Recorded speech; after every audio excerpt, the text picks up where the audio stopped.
Salut à tous, avec vous Sniper Trader pour une nouvelle vidéo. Aujourd'hui nous allons voir le signal Spring. Alors c'est un signal de manipulation. Comment est-ce que le marché, comment est-ce que les traders manipulent le marché, et à la suite de cela nous avons un signal d'achat ou un signal de vente. Alors aujourd'hui nous allons voir ce signal sur l'AUD-CAD en 15 minutes. Alors comme vous le constatez ici, le marché est dans une tendance baissière cadré par des niveaux. Alors nous allons essayer de vous montrer un peu le signal Spring, comment est-ce que ça se forme. Donc ici, comme on voit, vous le constatez, le marché est dans une tendance baissière. Et dans cette tendance baissière là, il y a un grand niveau. Voici le premier niveau et le deuxième niveau. Entre ces deux niveaux là, il y a un petit niveau. Donc à partir de cet instant là, nous traçons les niveaux qui sont au milieu et les niveaux de référence qui sont en haut et en bas. Alors ici, qu'est-ce que nous allons chercher? Nous allons chercher un signal sur un niveau d'achat ou un niveau de vente. Donc le spring est un signal d'achat. C'est ce qu'aujourd'hui je vais vous montrer. Sur quelle base on doit repérer le signal spring. Alors regardez un peu ici.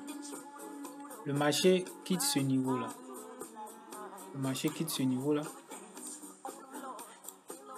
Et il oscille et il revient. Il vient toucher ce niveau. On voit qu'il vient toucher ce niveau là. Notre niveau du bas.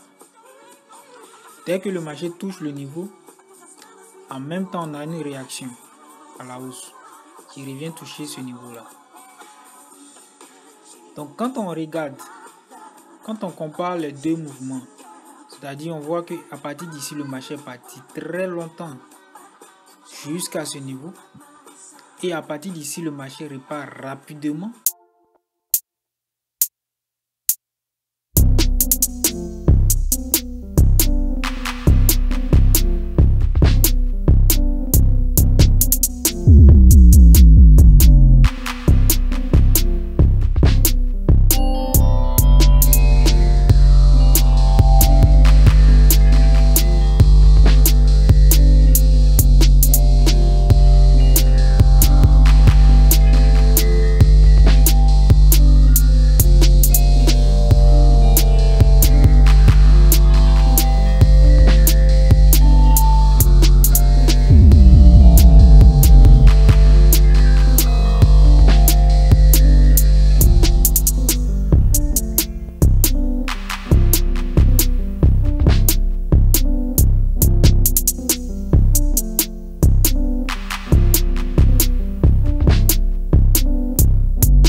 méthode de VSA savent très bien de quoi je parle.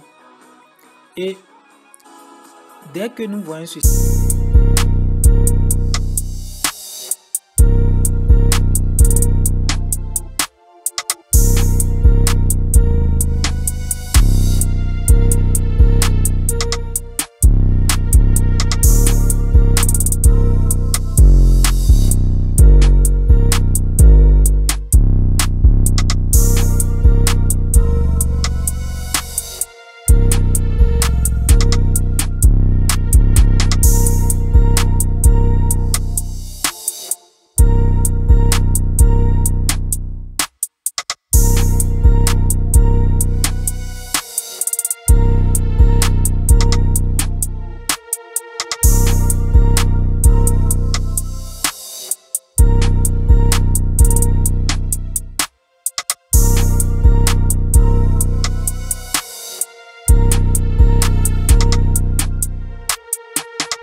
cette bougie.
C'est la réaction normale que vous voyez ici.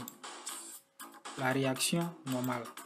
Le marché doit revenir lentement. Le marché doit revenir lentement et avec des bougies à la baisse. Comme vous le constatez ici. Tous les bougies sont à la baisse. Tous les volumes à la baisse plutôt. Tous les volumes sont à la baisse et le marché revient lentement sur le niveau.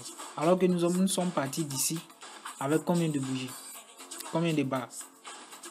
Si on compte 1, 2, 3, 4, 5, 6 barres. Et ici, un nombre vraiment de barres qui dépasse au moins 10. Vous voyez? Donc à partir d'ici, c'est pas parce que le marché revient sur le niveau avec des volumes baissiers que le marché ne peut pas traverser le niveau. Non, le marché peut traverser le niveau. Donc ici, on ne se précipite pas pour acheter encore, comment on appelle ça, pour prendre position à la hausse.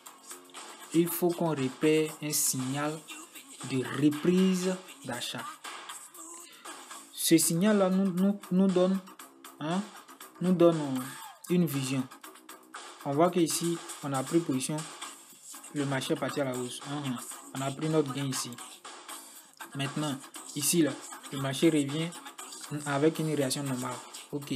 Donc, on attend ici encore un autre signal de reprise d'achat. On ne rentre pas directement dans le marché.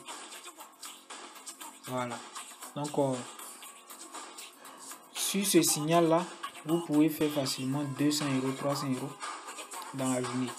Vous prenez une journée, vous êtes là, vous attendez, vous repérez ce mouvement-là, vous repérez ce mouvement, vous voyez que le signal est confirmé avec des volumes à la base. Allez, on prend position et puis on attend que le marché puisse aller venir jusqu'à ce niveau-là. Au cas où le marché ouvre votre position ici et qu'il fait un tel mouvement, attendez que je vous réexplique un peu.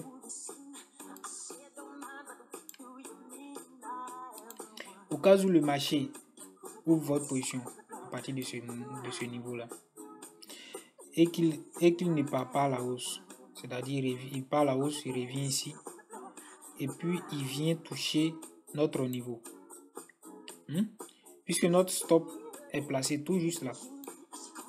Alors ici, on doit suivre le mouvement qui est revenu.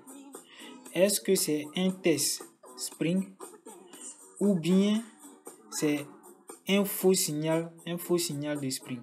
Tout va dépendre de la bougie sur laquelle vous avez pris votre position. Il faudrait que la bougie là, la barre là, soit confirmée par un volume conséquent. S'il n'y a pas de volume et que le volume est petit, il faut pas prendre de position, il ne faut pas mettre votre stop d'achat. Faut pas mettre. Une fois que le volume est confirmé avec la barre, on met le stop et puis on attend. Donc si c'est confirmé ici et que le marché revient ici pour faire le test, et que le marché revient ici, alors on considère que c'est un test et à partir d'ici on va repartir à la hausse. Voilà. Donc voilà un peu ce que je voulais vous dire. Vous voyez, non? Pendant que je suis en train d'expliquer, le marché est revenu et il est en train de faire le même mouvement. Donc il vient, il perce notre niveau. Il perce notre niveau là. Vous voyez. Et si cette bougie se clôture à la hausse ou bien peu importe, peut-être qu'il y aura 1, 2, 3, 4 bougies. Si une seule bougie revient sur notre niveau ici, alors on va voir la barre qui est là. On va voir le volume. On va voir le volume. Il faudrait que le volume soit élevé. Donc, une fois que le volume est élevé, qui dépasse tous ces volumes-là, et le volume de la bougie, de cette bougie-là, comme on le voit ici, les petits. Donc, une fois que le volume dépasse le volume de cette barre-là, on met notre stop d'achat à la cassure de la barre et puis on atteint un mouvement à la hausse. Il faudrait que le mouvement qu'on attend à la hausse, il faudrait qu'on ait un tel mouvement. Dans ce cas, notre position rentre en plus et il n'y a pas de problème, on en gain et puis notre journée est clôturée. Donc voilà un peu ce que je voulais vous montrer aujourd'hui avec ce signal spring. Donc il faut vous abonner, il faut partager, laisser des commentaires et comme la tradition le dit, merci d'avoir regardé la vidéo. Merci et à la prochaine vidéo. Bye bye.